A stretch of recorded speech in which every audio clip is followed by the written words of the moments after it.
Okay, now for our final speaker of this National Leadership Seminar.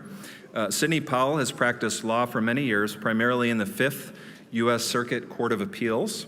She has been lead counsel in more than 500 federal appeals, 350 of them as an assistant United States attorney and appellate section chief in the Western and Northern Districts of Texas. She is a past president of the American Academy of Appellate Lawyers and the Bar Association of the 5th Federal Circuit, and she is a member of the American Law Institute. Many of you have heard or seen one of her frequent appearances on radio and television, including Lou Dobbs, Hannity, Shannon Bream, Laura Ingraham, Newsmax, One America News, and Mark Levin. A deep concern about prosecutorial overreach led her to write a best-selling book titled License to Lie, Exposing Corruption in the Department of Justice. And along those lines, she is currently working as one of the lawyers representing retired Lieutenant General Michael Flynn. I think some of you in this room may have heard of General Flynn. She will be speaking today on how to fix justice. Would you please welcome to the podium Sidney Powell.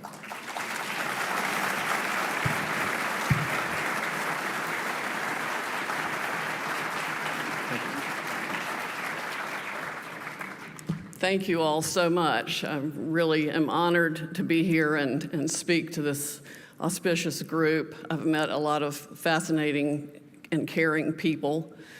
I want to thank you first for the gift of your time in being here today. That's the most valuable thing you can give anyone. It's the only one of our assets that cannot be replaced in any way, shape, or form.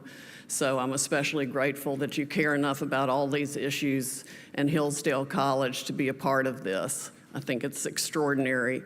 I didn't learn about Hillsdale until a few years ago. Actually, I've never been political and didn't think I was being political when I wrote License to Lie, but I found out it was. So here I am. Politico did what they tried to make a hit piece on me, and I haven't even read the whole thing yet, but my son read it for me, and he said, really the worst thing they could say about you were you're a MAGA-loving lawyer. So I'll take that.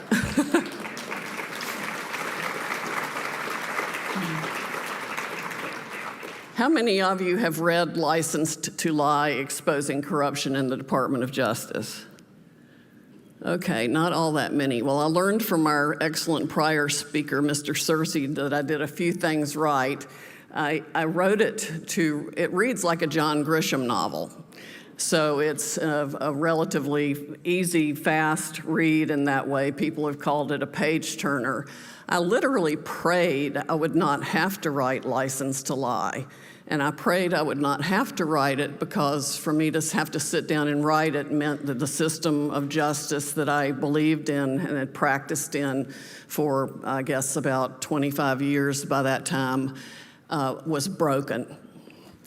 And that was a very, very sad thing for me. So it was extremely emotional to write the book. And I wrote it because in that way of telling a story, because I wanted people to feel the toll that a wrongful criminal conviction takes on everyone in the process. It is outrageous. It is devastating. And if you have not been in the unfortunate position of having the entire might and weight of the United States Department of Justice focused against you to literally crush you, you cannot begin to comprehend what it's like for those who are. And I would venture to guess that approximately 5% of our current prison population, state and federal, is completely innocent. And another 5% at least is or was the subject of a trial so unfair and judges so prejudiced that you can't tell if they were rightly convicted or not. That is a serious problem. In this country, we should not have one innocent person in prison. Mr. Arnn and I were talking earlier at lunch about the whole separate topic of prison reform, which we need every bit as much as we need reform in the Department of Justice. But I will start by saying that I think the first way to fix justice right now is to drop the charges against Lieutenant General Michael Flynn.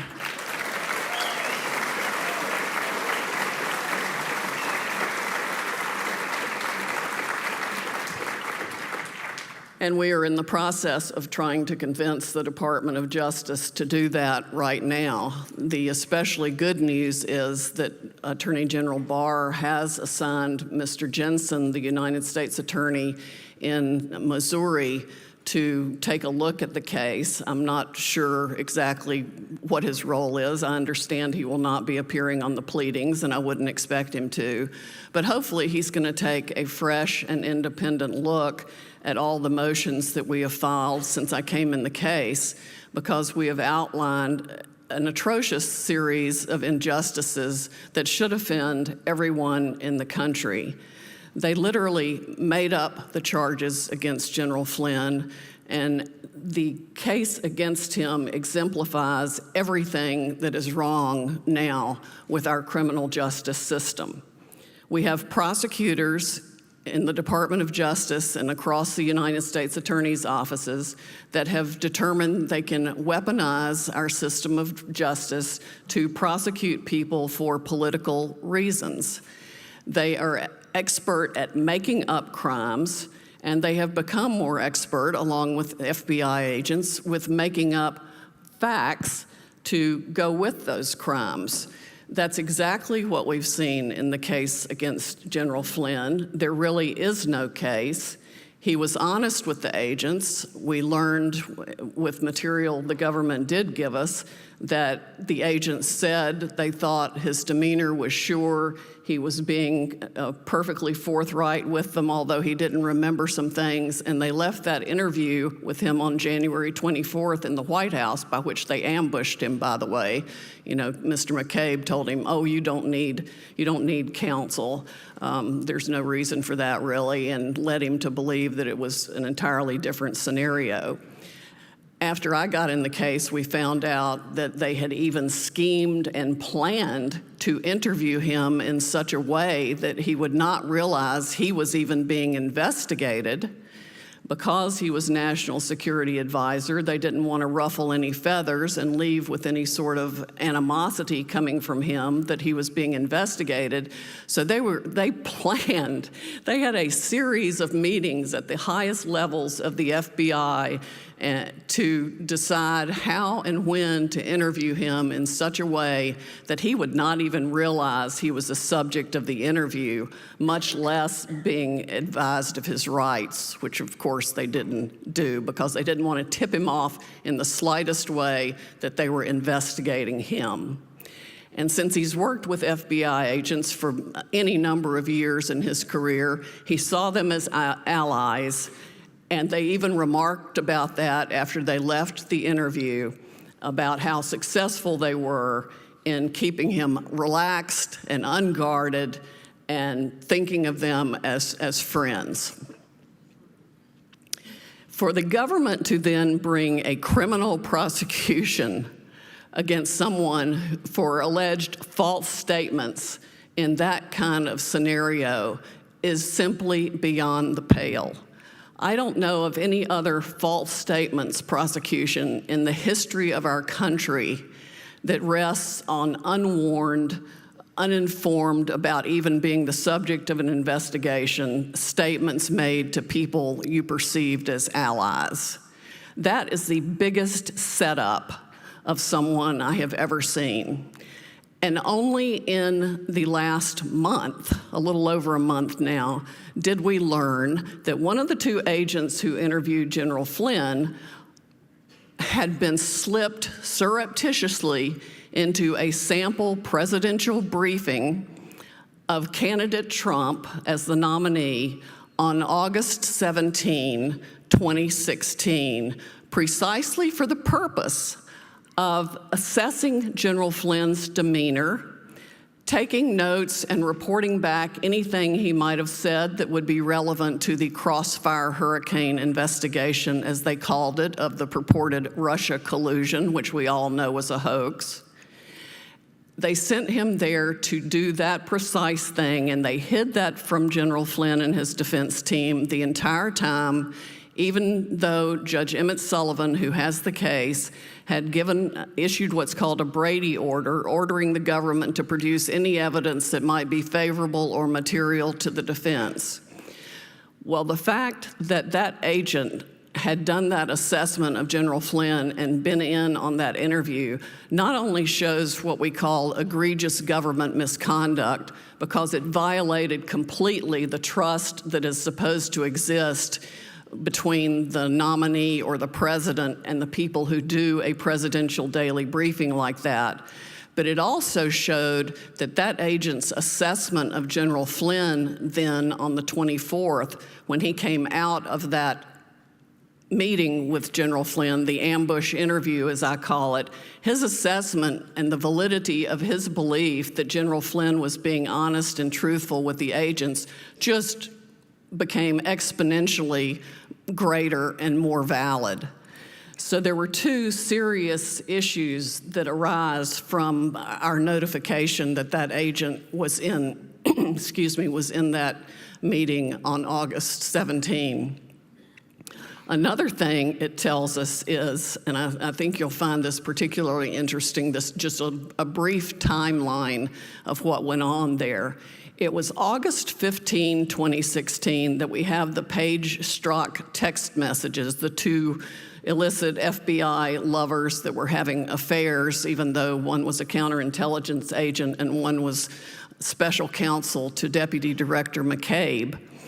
You would think they would have sense enough not to do something that would subject them or risk them being amenable to blackmail and all kinds of problems, but they did. They were both cheating on their spouses with each other, and somehow that they managed to keep that a secret from the world's best investigatory agency.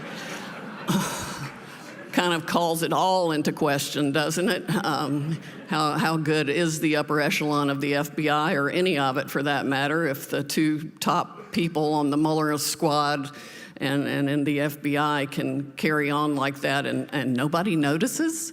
Not to mention over 50,000 text messages between the two of them. I mean, I'm still trying to figure out when they had time to work. And we've only seen a few of the text messages between them. The government, that's another thing they're hiding. They have not produced all the Strzok Page text messages, even all the ones that relate to General Flynn.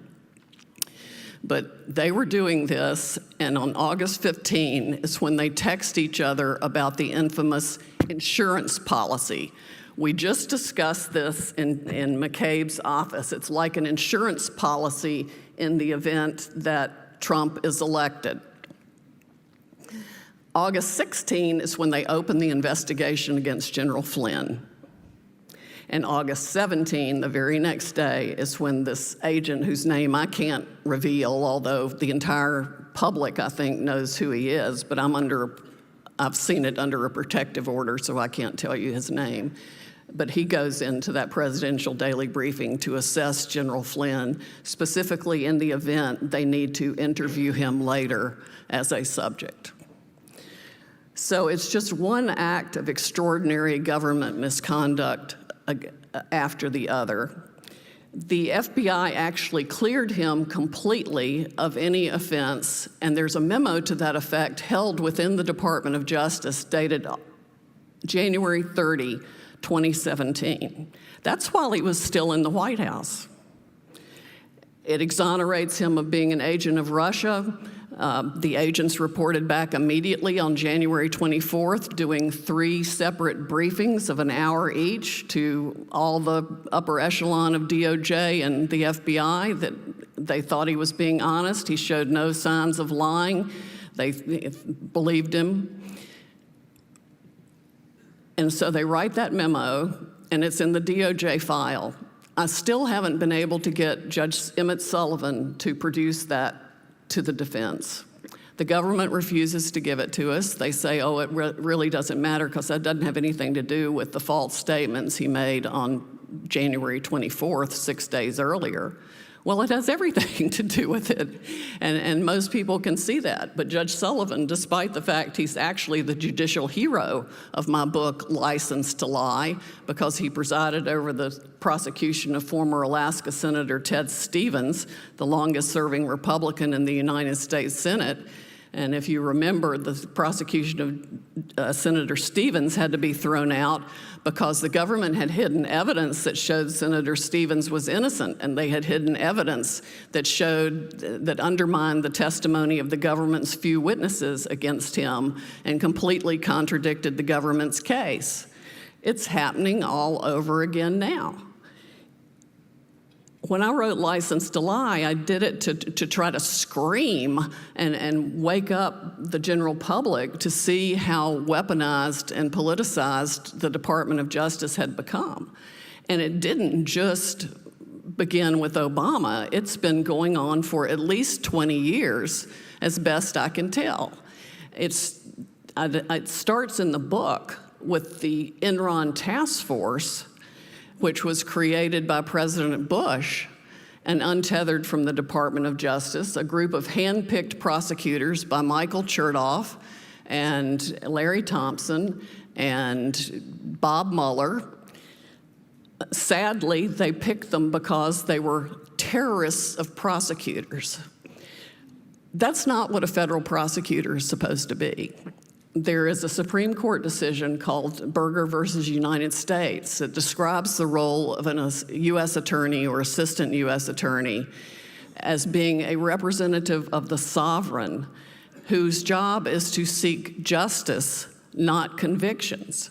And when I was an assistant U.S. attorney in 3 different districts under 9 different U.S. attorneys from both political parties across the country, Texas and Virginia, any U.S. attorney I worked with or for said, your job is to do the right thing. You know, make sure before you indict somebody that they're actually guilty, that it's a real crime. We don't need to stretch the law. We just need to enforce it. And that's what we did. Nobody ever chastised me for losing a jury trial, and I lost several. No one ever chastised me for what's called confessing error, which means sometimes as the appellate lawyer for the appellate section in San Antonio or Northern District, Texas, I had to go in and admit to the Fifth Circuit that the agents or the trial attorneys had done something wrong, that they had blown the case in some way and the conviction had to be reversed. The government doesn't do that now. They don't seem to have done that much, if any, in the last 20 years. And I don't know why that is. There has been an extraordinary change in the culture of the FBI and the Department of Justice that must be reversed. And the time to reverse that is right now. This cannot go on any longer. I really like Attorney General Bill Barr. He understands the importance of the rule of law. If we don't reinstate the rule of law right now, our republic is going to be gone. I mean, that's how serious it is. At least 100 million people in the country see the 2-tiered system we have. If you're a Republican, you're going to prison for years. If you're a Democrat, you get a pass. You don't have to look any farther than the special counsel's indictment of Paul Manafort, which whatever Manafort's real crimes were, and apparently there were some real tax crimes charged against him, the indictment also includes person A or B, I think, who was Tony Podesta, who committed some of the exact same offenses Mr. Manafort did, if not more. But was Tony Podesta indicted? No. Tony Podesta just closed down one company and went to start another or do something else. But he wasn't prosecuted at all. He was given a pass. And everyone can see the extraordinary crimes committed by Hillary Clinton that were actual offenses, like destroying the BlackBerries and destroying hundreds of thousands of emails. And absolutely nothing was done. Immunity was handed out to her colleagues as if it was Halloween candy. And at the same time, 2 years later, everyone related to President Trump is indicted have to sell their houses to pay legal fees, take out third mortgages to pay legal fees, and go to prison. We cannot survive as a republic with dual standards like that, and it's absolute death for the rule of law. I do believe Bill Barr understands that. Someone asked me earlier if this was a real tiff between Bill Barr and President Trump about the tweets. Probably yes and no. There's no danger of Bill Barr leaving. The president thinks the world of him. As I say it, the president's tweets often give voice to what the people are thinking. And Bill Barr is solid enough and self-assured enough and knows what he's doing to simply absolutely ignore the president's tweets. And if the president wants to take up a real issue with him, he can pick up the phone and call him, because Bill Barr does serve at the pleasure of the President of the United States. That's the way it ought to be. That's how voters are allowed to affect change. Who was it, Obama, who said elections have consequences? Well, hopefully the election of President Trump and the mandatory re-election of President Trump, if we're going to save the republic,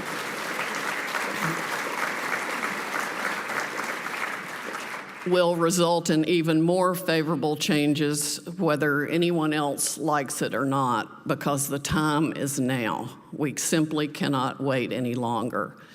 I applaud the president's pardons and commutations. There are even more that need to be made. Bernie Kerik was targeted after he was nominated as President Bush's Homeland Security person. There's no telling how many people he insulted and offended when he was police commissioner in New York, but I firmly believe that he was absolutely targeted, and I'm delighted the president gave him a pardon. I would encourage the president to put Bernie Kerik in charge of the Bureau of Prisons, as high up as he could put him, because Kerik was also head of the New York prison system and cleaned up Rikers Island. He cut down inmate-on-inmate violence. He streamlined the budget. Everything worked better. He made dramatic improvements in Rikers. We need those same improvements made in our prison system, because it is just a cesspool of corruption. There's hardly much difference between the criminals behind the bars in some instances and the ones outside the bars who are smuggling in drugs and all kinds of contraband and profiting from it and stealing blindly from the prison system itself. So that's how to fix the prison system. How to fix justice is to start changing the culture in the FBI, where they are trained at Quantico, and in the Department of Justice itself. There are a whole lot of people that need to be fired. And I really think it's time we start some kind of personality test for narcissism, and that narcissists should not apply.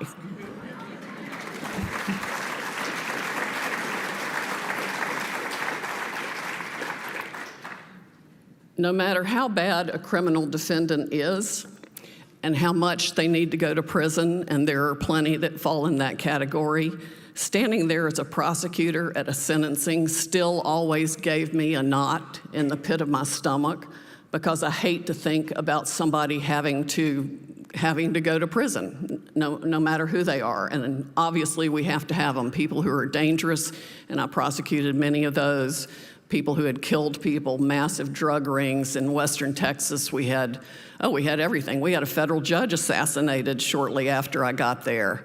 And the Banditos motorcycle gang then tried to kill the prosecutor 2 doors down from me. It was literally the Wild West for a little while. Fortunately, I was so young, I thought I was bulletproof, and there wasn't the internet for my parents to worry about me, and they didn't know how kind of rough it was those first few years in Western District of Texas. But yes, obviously prisons are for people who are dangerous. As Pat Nolan with the ACU says, they should not just be for people we are mad at. We need to come up with much more creative ways of helping people reform and either kick their drug habits or educate them to the point where they can do something positive for the country instead of spending an average of $40,000 per prisoner in tax dollars each year to have them rot away. I would encourage that you not only read License to Lie, but also Carrick's book called From Jailer to Jailed, because between those two, you will get an overview of pretty much everything that's wrong in our criminal justice system. Harvey Silverglate is a former Harvard lawyer who wrote a book called 3 Felonies a Day. And the premise of that is that there are so many criminal laws now that any normal person going about their daily business commits 3 felonies every day without even knowing it. That is the problem of over-criminalization. Congress and everybody says, oh, there ought to be a law against that. So Congress passes a law against that, and the next thing you know, there's a Twitter feed called Crime a Day, and that's what we've got. I mean, they've made federal regulations that ought to be purely civil into criminal offenses, and people don't even know the regulations exist in lots of cases. We've got to have a Walmart-sized rollback on things that have been over-criminalized. On top of that, we have overzealous and creative prosecutors who literally make up crimes. One of the things I talk about in License to Lie is the destruction of Arthur Andersen, the venerable accounting firm, and 85,000 jobs across the United States and other countries. It was the notorious Enron task force prosecutors that indicted Andersen. They did it by piecing together parts of 2 different statutes to make a crime out of something that was not a crime. In fact, Congress later passed Sarbanes-Oxley to fill what they perceived as the gap in the law that allowed Andersen to be reversed. And sure enough, the Supreme Court reversed Arthur Andersen in a unanimous decision that included Justice Ginsburg and others that we often rail about. But the Andersen conviction was so egregious, the decision was unanimous. The prosecutors had both made up a crime, and they had succeeded in persuading a Republican judge in Houston to take all indication of criminal intent out of the jury instructions. Well, it's criminal intent that separates a crime from a civil wrong. So if you don't have criminal intent, you should not be convicted of a crime. However, no problem for the Enron task force prosecutors. Just persuade the district judge to take criminal intent out of the jury instructions. They could have convicted the Pope. Those prosecutors, after destroying Arthur Andersen, turned their sights on Merrill Lynch. I'm convinced that the reason they destroyed Andersen, and they knew that's exactly what they were going to do, because Andersen represented 2,500 publicly traded companies. They sealed the indictment for a week while they worked behind the scenes to avoid upheavals in the markets before they unsealed the Andersen indictment. And of course, as soon as they unsealed it, the company had to fold. I think over 160 civil plaintiffs piled on top of the criminal charges, and all their clients had already had to leave. So Andersen was history immediately upon being indicted. You don't have to worry about a conviction. All you have to do is indict. So that's what they did. And I think they did it so that they could say then to any other target, particularly a company like Merrill Lynch, you saw what we just did to Andersen. You either agree to everything we want, or we will give you the death penalty. So sure enough, when they go to Merrill Lynch next, Merrill signs the most onerous non-prosecution agreement I have ever seen. They give up all kinds of rights, including of the Merrill defendants that they offered up essentially as sacrificial lambs for Merrill executives, the nicest people you'd ever want to know, were then indicted by the Enron task force on the offense of conspiring to help Enron or deprive Enron of the honest services of Andrew Fastow. Now, if Andrew Fastow ever gave anybody a day of honest services, that would be a newsflash. But how anybody at Merrill Lynch could have conspired to deprive Enron of Andrew Fastow's honest services is beyond comprehension. There were no bribes, there were no kickbacks. Judge Ewing Werlein did the trial. It was a railroad operation. The defense were like deer in headlights at every turn. The Enron task force prosecutors had named over 100 people in Houston as unindicted co-conspirators, which meant they all lawyered up. The Merrill defendants could not even speak with their own Merrill Lynch inside house counsel about the facts of the case, even though she had actually handled the transaction from beginning to end and knew things that they didn't know. The 4 Merrill Lynch executives that were sacrificed on this case didn't even have authority to approve the transaction. It had to be approved above their heads. And as Judge Werlein said the day he sentenced them all to prison for up to 4 years, I realize you were just doing your jobs that day. The government decided that they were responsible for the entire downfall of Enron. It didn't matter that the transaction that they had done with Merrill produced, I think it was a $30 million profit for Enron, or that Merrill Lynch only made $775,000, or that there were no bribes by these defendants, no kickbacks. In fact, my client, Jim Brown, didn't even want to do the deal. He didn't trust Andrew Fastow, and he made that clear to everybody in Merrill. But like I said, it was approved above their heads. They were convicted, of course, by a Houston jury. The entirety of Houston was just inflamed, incensed, essentially decimated by the destruction of Enron, the fall of Enron. The big Enron building became a shell. There was one under construction that didn't get finished being built anywhere near that time. Little businesses all around had to shutter. People lost their retirement savings across the country. But without going into, what exactly caused the downfall of Enron, and it was far more complicated than what the prosecutors wanted to say, it wasn't because people were stealing money from Enron, and I'm not sure it was actually criminal conduct with the exception of the people that the government gave really sweetheart deals to. Andy Fastow and his protege, Michael Copper, were the only two that actually stole any money from Enron. Nobody they prosecuted stole any, not even Ken Layer or Jeff Skilling. And Skilling got a 24-year prison sentence, more than most murderers get.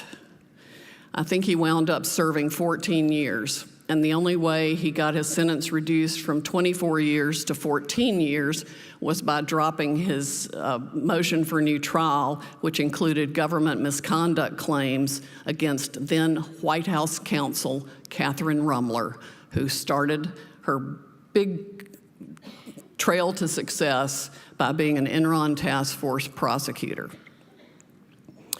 Well, the 4 Merrill Lynch executives having been convicted, we can't even get them bail pending appeal. One of the other things that needs to be fixed is that in nonviolent cases, we need a possibility of having bail and allowing people to stay out, particularly in these complex business prosecutions, until their case has been affirmed on appeal at the very least. Our clients had to go to prison before we could even file the appeal. The youngest Merrill Lynch executive that was sent to prison was sent to a maximum security federal transfer facility hundreds of miles from his young children and family. When we finally got the Fifth Circuit to hear the case on appeal, he was represented by Seth Waxman, who wrote one of the best insufficiency of the evidence briefs I have ever read. I would commend it to the reading of any lawyer. It was just anybody else, frankly. It was a beautiful piece of work and told the story of how this defendant had really no role in the transaction at all. But he spent 8 months in a maximum security federal transfer facility with the worst of the worst because the Enron task force prosecutors screwed these guys over every way they could possibly find to do it. They were all sent different places. They were not put in prison camps or club fed, as some people like to call it. None of their conditions were like that. This young man was completely acquitted as soon as the Fifth Circuit got around to hearing the appeal, but that was 8 months after he spent in prison.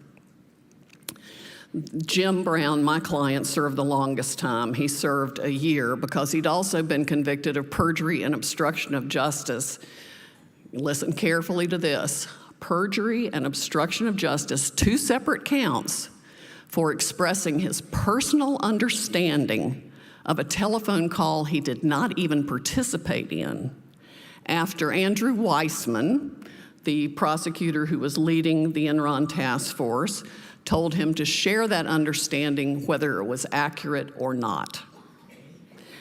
Well, folks, if it's not accurate, I don't know how in the world it can be perjury. But I could not get the Fifth Circuit Court of Appeals that I have loved for decades to reverse that conviction. Even worse, 6 years into my participation in the case, I discover a disc that the prosecutors had given evidence before the trial, had seen evidence and reviewed it. They had yellow highlighted the evidence they knew was completely exculpatory of these Merrill defendants, but they had hidden it for 6 years. The indictment itself made up yet another crime, which I knew is just like when I read the Anderson indictment, I saw that they'd made up a crime. When I read the Merrill Lynch indictment, I saw they'd made up a crime. Never in the history of our country had there been a prosecution of somebody for depriving anyone of honest services without bribes or kickbacks or some form of self-dealing. But that's exactly what they'd done here. We pointed that out to the Fifth Circuit to try to get bail pending appeal. Still couldn't get it. So all 4 Merrill defendants served between 8 months and a year in prison on an indictment that did not even state a federal offense, while the prosecutors were hiding the evidence that showed they were innocent. I then watched as those prosecutors became Obama's longest-serving White House counsel, the Assistant Attorney General for the Criminal Division of the Department of Justice, who then micromanaged the prosecution of Senator Ted Stevens that had to be thrown out for hiding evidence that showed he was innocent. That was Matthew Friedrich. Catherine Rumler became Obama's longest-serving White House counsel. Leslie Caldwell was then brought back into Department of Justice by Loretta Lynch to head the Criminal Division. She had been the original head of the Enron task force. And then Andrew Weissman, none other than Andrew Weissman, whose name I'm sure you've heard, he's now on MSNBC, I called him the lead villain of License to Lie because he was the ramrod of all of this. He was one of the most terroristic of the terrors of prosecutors. He became Mueller's deputy director and general counsel of the FBI. And then after a stint in private practice where he made a lot of money, Leslie Caldwell brought him back into the Department of Justice as what I call the deep state transition team to help with the Russia hoax, and he then became the head person on Mueller's special counsel operation. If you want a little entertainment, go to a website I did. I have a weird sense of humor. I call it creepsonamission.com. And there's a T-shirt to go with it. It's Robert Mueller and Andrew Weissman, Peter Strzok and Lisa Page, Bruce Orr at Department of Justice, and Andy McCabe and James Comey behind a battered seal of the Department of Just-Us. And the eagle on the seal of the Department of Justice has his wing across his eyes, hanging his head in shame. You can blow up the art on your computer screen, and there's a lot of fun detail in there that you have to expand it to see. But one of the things is Comey's holding up Hillary Clinton's computer, about to hit delete on 33,000 emails. And Andrew Weissman's stuffing yellow highlighted FBI interview reports called 302s back into his briefcase, and there's some interesting names on the 302s. But I didn't realize, well, I mean, I saw the train coming. I didn't realize it would be coming at President Trump when I wrote License to Lie, but I was really glad that I published it in 2014 so that there was a warning ahead of time about what was going on. And then I knew as soon as I heard the Russia hoax and all that, and Mueller picked Weissman for his task force, exactly what was going to happen. In fact, Manafort's defense team said License to Lie. They read it because they knew it was Mueller's handbook, his playbook. What times we live in. Harvey Silverglate and I published together just in the last few weeks, I think it came out, a book called Conviction Machine, Standing Up to Federal Prosecutorial Abuse. And in that book, we do propose solutions for criminal justice reform and how to fix justice in general. We only featured about 10 different things there. Obviously, it's a much more complicated problem. But one very simple one is to insist that FBI agents, when they interview people, record the conversation, either by audio or video. Right now, they don't. Mueller testified in Congress against it. Comey probably testified in Congress against it. But what that means is then the FBI agents take whatever notes they want, and they write their 302 report, and as in General Flynn's case, it's being used to prosecute him. Supposedly it reflects his false statements, when it doesn't reflect those at all. In fact, we haven't even been able to get the original 302, which somehow is missing, despite the fact it goes into the FBI's Sentinel system and cannot be missing. I hope the first thing Mr. Jensen does is insist that Brandon Van Grack, the prosecutor in our case, produces to him the original 302 and the audit trail that is always in the FBI's Sentinel system, because I think if he does that, and it would only take about 48 hours, he will see, for one reason or another, this case has to be dismissed. We've already shown evidence that they literally made major modifications to the 302 between the nights of February 10th and 11th, which happens to be the same time they showed the transcripts of the Flynn-Kislyak call to Vice President Pence. And Lisa Page instructed Peter Strzok to make the changes she had left on somebody's chair, and they added sentences into the 302 that weren't even reflected or referred to in their notes at all. Their notes had a material misstatement in it, or the 302 did. There was one issue where they literally, one had the word not and one didn't have the word not, so I'd kind of call that a direct contradiction. That didn't mean that Judge Sullivan, though, would order the production of that, despite the fact he's the judicial hero of License to Lie who threw out the Ted Stevens conviction. He denied my request for Brady evidence in a 92-page decision that completely slammed us, denied absolutely everything, even though there is I couldn't even get the January 30 memo from DOJ that exonerates Flynn of everything they went to talk to him about. We've got a problem with our federal judges, too. It crosses both political boundaries. License to Lie crosses Republican and Democratic administrations. It's only gotten worse. So keep Attorney General Barr in your prayers. I know you keep General Flynn in your prayers, and I know a lot of you have told me that you're praying for me, too. I want everybody to know that he and I both feel it. I know that we will get this straightened out. I will not quit until General Flynn is acquitted or exonerated or all charges are dismissed.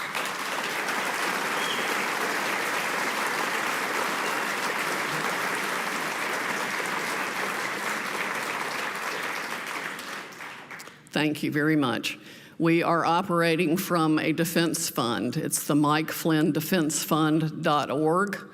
And the generosity of the American people has been very impressive. I have no idea where the fund stands right now. I try not to ask. I can tell you that all the lawyers have cut their fees. I'm billing at the rate of about what Covington and Burling charged for their librarian. Yep, the Covington bills were pretty impressive. I think he paid them over $3.5 million to walk him into a proffer that he never should have gone to and enter a plea of guilty to a crime he did not commit. So we are in the process of straightening all that out, but I fully intend to do it. And we appreciate everyone's prayers, cards, notes, emails of support. It's been a very fulfilling experience to feel the outpouring of support from across the country. So thank you all for that. And we can fix the Department of Justice, and we can fix the FBI.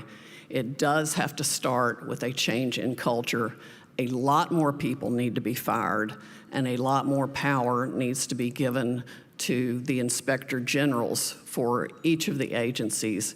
That I think the Department of Justice is the only one where nobody actually investigates the lawyers for their egregious misconduct. And even President Bush stopped the practice of publishing the names of lawyers who had been found to have committed ethical violations or been sanctioned in any way.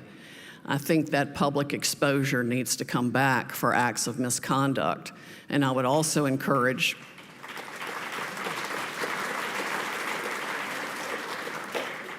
the Attorney General to make it very clear to every FBI agent and every prosecutor that any intentional and deliberate failure to provide evidence to the defense that is exculpatory and favorable to the defense will be met with a serious suspension the first time, and if it happens, no, I take that back. If they do it deliberately and intentionally, they should be fired.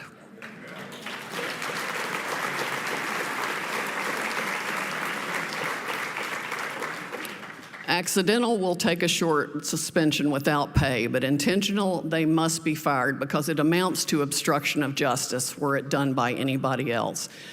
Putting together the false charges that they put together against General Flynn is in itself obstruction of justice. Falsifying the Carter Page email that they used to get the warrant is obstruction of justice. The Department of Justice is going to have to start prosecuting some of its own by the same standards it seeks to hold the rest of us.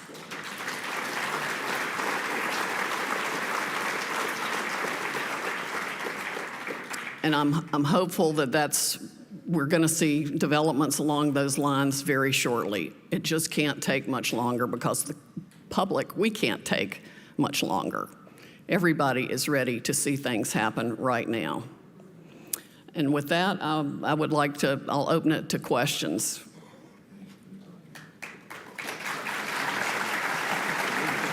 Okay. Take a few questions? Okay. Sorry to barge up here on you. Thank you very much. I forgot to mention when I introduced Sidney Powell that her talk today is sponsored by the Stonish Foundation. So Sidney Powell's talk today is sponsored by the Stonish Foundation. And with that, thank you. And with that, we have time for some questions. We have students with microphones. Please wait for the microphone to be brought to you, and we'll have some Q&A. So, thank you. Thank you.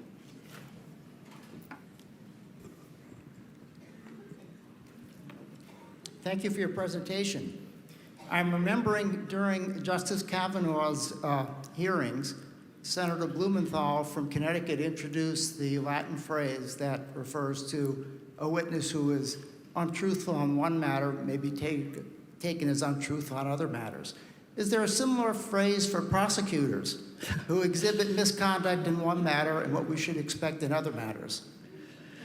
I just call them liars and snakes.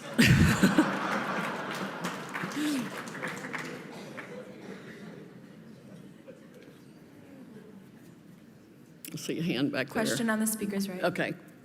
Thank you for your remarks, and God bless you, and I hope you succeed. Thank you. We will. I have a question regarding Attorney General Sessions. Where was he all those years that he was in office? It seems to me a lot of corruption was going on right under his nose. Why didn't he speak up? Well, I think Attorney General Sessions is a good person, but he was not equipped to do that job. He allowed the career prosecutors, some of whom have recently left the department, to persuade him that it would be an ethical violation for him to continue just because he'd shaken hands with Ambassador Kislyak. And in a pass-through social situation, I think it was. That was ridiculous. He should not have recused. If he was going to recuse, I think at the very least he should have told the president he felt that way before he took the job, because it's essentially left us in the quagmire we've been in with the Mueller investigation. Of course, I also blame Deputy Attorney General Rosenstein, who apparently just completely fell apart at the thought of it all, and that's why he punted to special counsel. Either that or he was completely in on it. But none of it was right. There should never have been a special counsel appointed. There was no investigatory validity to hand off to a special counsel. They knew that.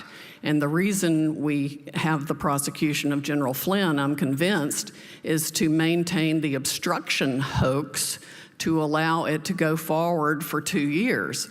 Because Mueller knew within a day or two there was no Russia collusion. The FBI had already been investigating it and trying to create it for 6 months and hadn't even been able to do that. But when Comey went to the White House on February 14th, which was the day after General Flynn left, he had that conversation with the president in which the president said, well, I hope you can see to let this thing go. Flynn's a really good guy. And then Comey runs out and creates one of his famous Dear Diary memos and says, that's obstruction of justice. And he starts, breeding the whole obstruction of justice theory, when what he should have told the president before February 14th even was that they had investigated Flynn and cleared him of everything. The agents believed he was telling the truth. There were no lies in the January 24th meeting. And they had written a memo to DOJ on the 30th of January that he was not an agent of Russia, which was a ridiculous assertion in the first place. What they also failed to mention and will not give me are his briefings and debriefings with the Defense Intelligence Agency, for whom he continued to work as a citizen after he left the agency. He briefed and debriefed and collected information for our government when he went to Russia and gave it to them. They knew about every foreign contact he had because he was keeping them informed of it. He kept his security clearance. It's just mind-boggling that they've gotten by with this long. Absolutely mind-boggling and terrifying, because there, but for the grace of God, goes any one of us. With Attorney General Barr now in charge, would you comment on the decision to not prosecute Andrew McCabe? Yes, the McCabe issue. I read the declination on McCabe. It's a very narrow issue. They've only declined to prosecute him on the statements about his leaks to the Wall Street Journal. I am okay with that because I think they are looking at McCabe with a much bigger fish to fry. And I have heard that there are 2 sealed indictments waiting in the wings. I'm not sure what they're waiting for. At first, I would have assumed that they were definitely waiting for the ridiculous impeachment issue to be over. But I'm not sure now what the answer to that might be, other than maybe some people are trying to make a deal. But I think we will see some indictments within the next few months of the people who really need to be indicted.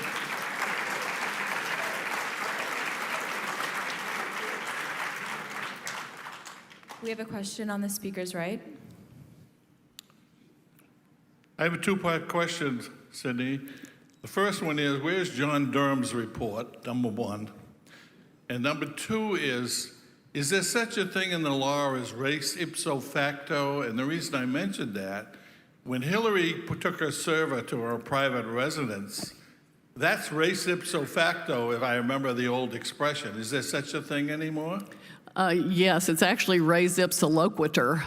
The thing speaks for itself. What happened was the double standard is what happened. I wrote an article for the New York Observer ages ago called The Countless Crimes of Hillary Clinton that went viral. I think Rush might have even read it online, on air. There are probably things she could still be indicted for, and frankly, I think should, because the Espionage Act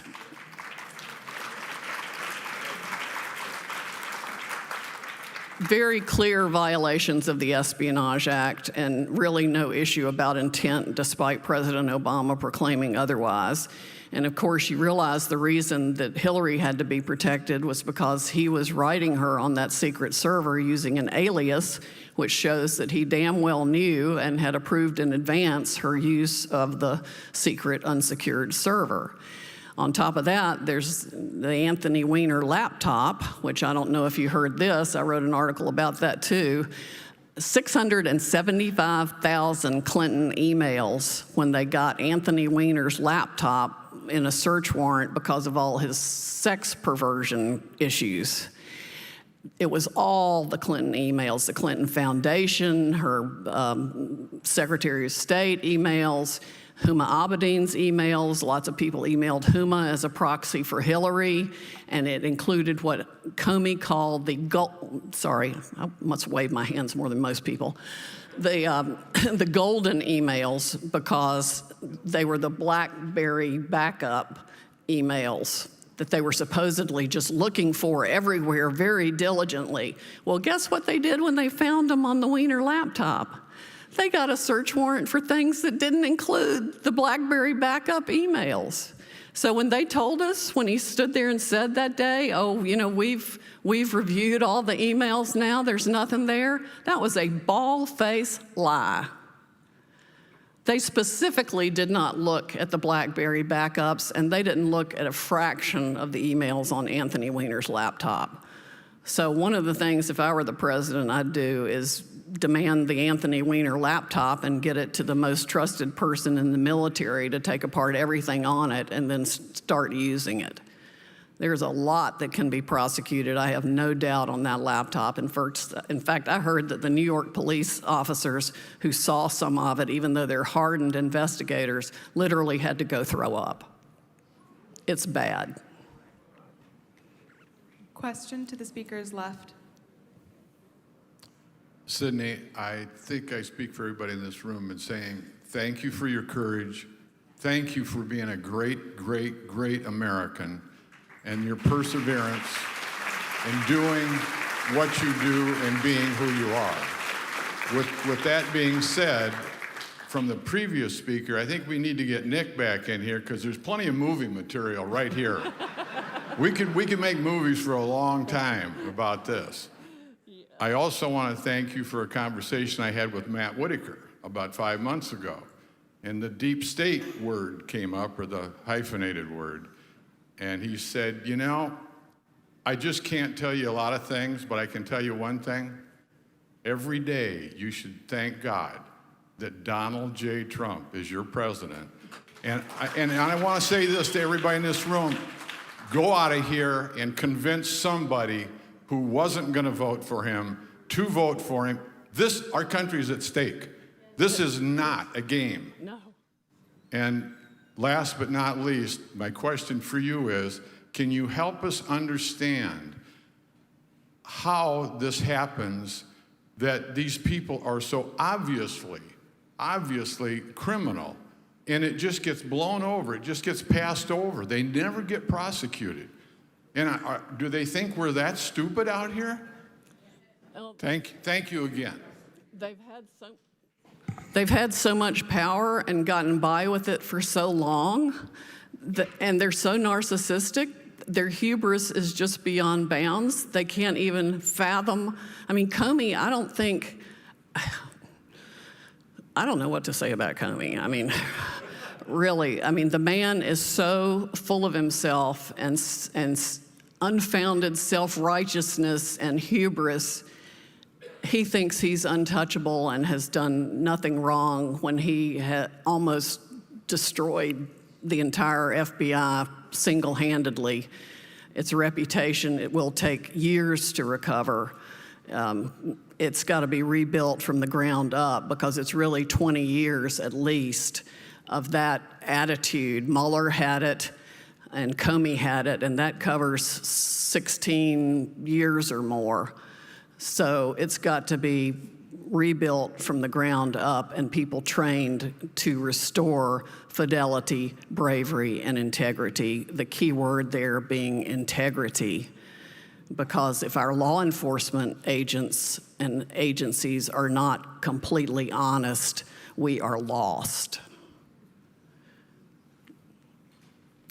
I'm a ditto head, so I'm going to ditto what the fellow over here said. Thank you. But I'm also a grandma, great-grandma from Ohio. I've listened to Rush since he came on the air, and I learned a lot. One of the things is that common sense has died in this country. Everything you've said is just common sense. It makes me sick to listen to the news anymore, and listening to you really makes me want to throw up. Yeah, I think that's why they saved me for the last. They didn't want you. No, I did not recognize your name, but the minute you opened your mouth, I recognized your voice because I've heard you many times on the radio. And Somebody says I have an accent.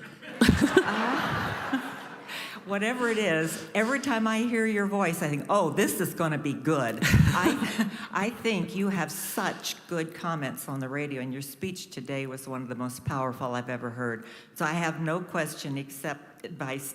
Take care of yourself, dear girl. Thank you. We need people like you. Thank you. Thank you very much.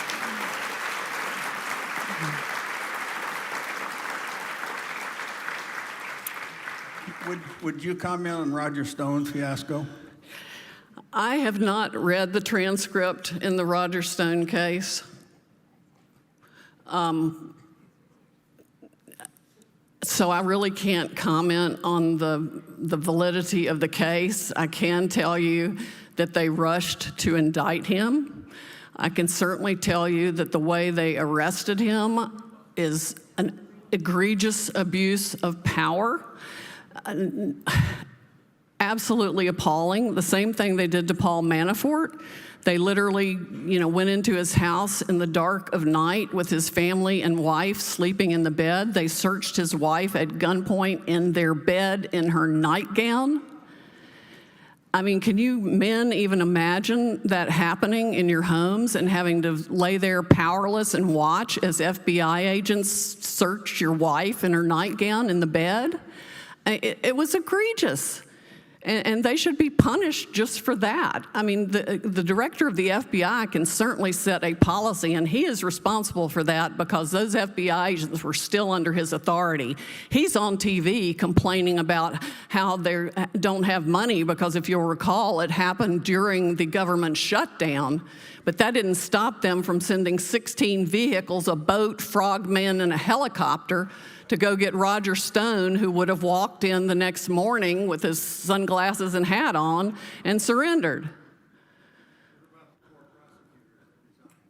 The 4 prosecutors that resigned haven't resigned far enough. Only one of them is leaving the department. The others are still part of the department or a U.S. Attorney's office. There are still any number of Mueller people in the department and in the FBI. Probably every FBI agent that was involved in that needs to be scrutinized carefully and assigned to help improve things in Alaska or an Indian reservation or something like that. They all, well, Christopher Wray admitted the other day in his testimony that every agent who's mentioned in the Inspector General's 475-page report on the FISA abuses is under investigation.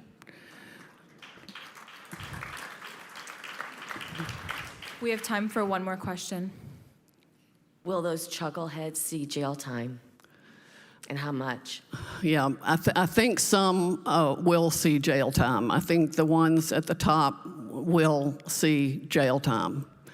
I'm not a big proponent of lengthy jail sentences for white-collar crime, but I think there is a certain benefit to having that experience for at least long enough to make you realize it's real. And then, for example, I was talking to Mr. Arnn about Madoff. I would have sent Madoff to prison for maybe a year, and then I would have put him on an ankle bracelet and made him live in Section 8 housing and work 12 hours a day in a soup kitchen. You know, he's not dangerous to society as long as you don't let him near a computer or give him any money. But instead of us paying $40,000 a year in tax dollars to keep him in federal prison, he could be out doing something to serve somebody else. And I would think, you know, the same thing would be true for Hillary Clinton and other people that may be in the scope.